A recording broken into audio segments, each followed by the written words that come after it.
Okay, so kind of a news of the day type thing, and also just a bit of a discussion video on top of that. Mike Babcock was asked about the Marleau thing today because they're playing against each other tonight, of course, the Maple Leafs and the Sharks. And he said that at the time that they signed Marleau, they knew the third year wouldn't work. They knew they wouldn't be able to afford to keep him. That's an admission that I had not expected. And it was the third year that people took issue with when he signed it, which was, hey, you've got some contracts coming up after 2 years. There's no way you can keep them.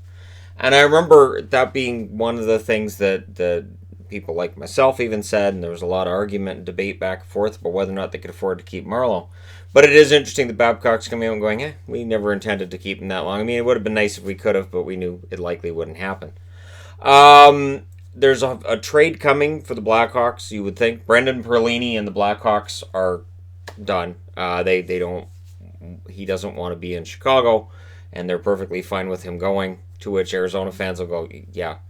So Perlini's gonna likely get traded again. No timeline on this, but you got to think it's going to be soon if it's coming out publicly that they're not seeing eye to eye on things and just it doesn't work. So Perlini's gonna go, and that would make it Strome plus whatever they get back for Perlini in exchange for Schmaltz. We'll see how it turns out. And something I wanted to talk about this morning, because I wanted to discuss the injuries that took place last night, like Duchesne and everybody else. But we don't have updates yet. So because we may not get an update today, and there's other things I want to talk about, we'll throw this video up and then we'll see if we get updates on all the injuries that took place last night. There were a lot of them. There were, I want to say, 5 different injuries I've seen just listed on Roto World that took place in last night's games we haven't got updates on. So a lot of guys got hurt. And I could throw them all up on the board, but they're all going to say the same thing. We don't know yet. Might be bad, might be good. We don't know. So I was going to ask the question and see what you guys think. Minnesota, Ottawa, and Detroit are the 3 teams that for me come to mind as they're likely already in a position where they're not going to make the playoffs. And if you're the general manager of any of these teams, Minnesota might be the exception because Bill Guerin's come out and publicly supported the team. But at what point is it the right time to start looking at trading players and getting younger and getting draft picks for the veterans you have in your lineup? When is the right time for, specifically Detroit and Ottawa look like the most likely to be doing this earliest? Because if you wait until the trade deadline, in some cases you don't get back as much as you would if you make the trade earlier in the season. So it's going to be interesting. And of course, people will point out, well, remember St. Louis was last in January.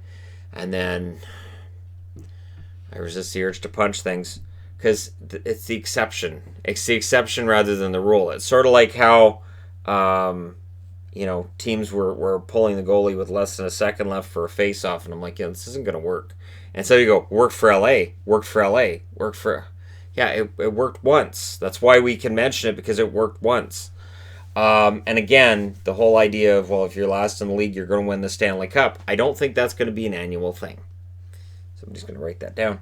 But yeah, when is the right time to say, okay, we're going to start trading guys out? And is it? And I would think shortly before the Christmas break would be the best time. To start looking at it, because you're getting out ahead of everybody else.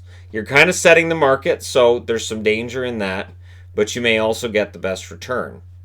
It's going to be interesting to see when they start making these moves. I also wanted to talk a bit about rookies, because we're going to start hearing a lot of talk about rookies. Kirby Dach is one that's starting to be mentioned.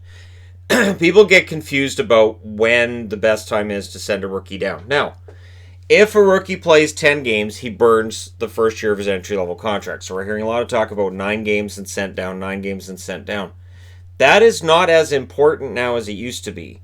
I think there's general managers willing to burn the entry-level contract that first year and then send him down before game 40. So between game 10 and game 40, you can send him down. You burn the first year of the entry-level contract, so you're dealing with an RFA within a couple of years rather than 3. But what if you can get him for cheaper in 2 years than you would in 3? So the idea of, well, we'll keep the rookie around for 15 games and then send him down doesn't look as silly, does it? 40 games is the key. 40 games is the mark that we look at now, because that burns a year of restricted free agent status. It is 7 seasons of 40 or more games on a pro roster that gets you to unrestricted free agency status. So as soon as they do that, they're 1 year closer to unrestricted free agency status. For people who follow baseball, it's the thing that baseball players get mad about when they're being buried in the minors, so teams have that 1 more year of control over a player, that they don't have to worry about them being a free agent. It's that thing that, one of the things that baseball players are starting to get mad about, to the point where there could very well end up being a strike. There could very well end up being a stoppage in a sport that's not hockey for the first time in a while. That 40 years, 7 years, 40 games, that is your key now. I don't think this 10 games is as big a deal as it was, say, 5 years ago. The 40 games is. Now, think about this from a general manager's perspective.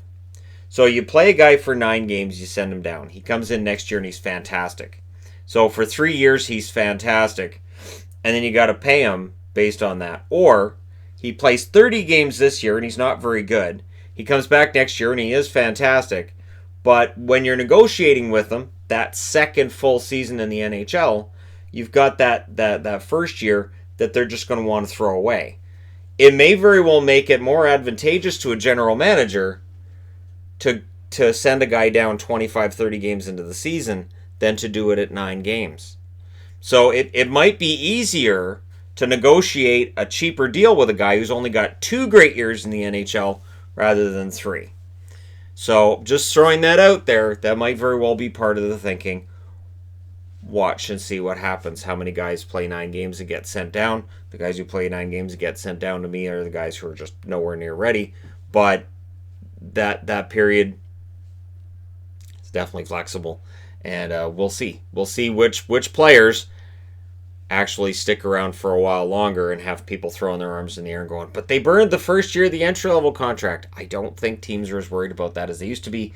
It is the 40-game mark that they look at.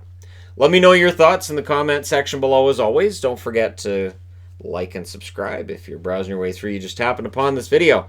Thank you guys so much for watching, for all your support. I will talk to you again soon.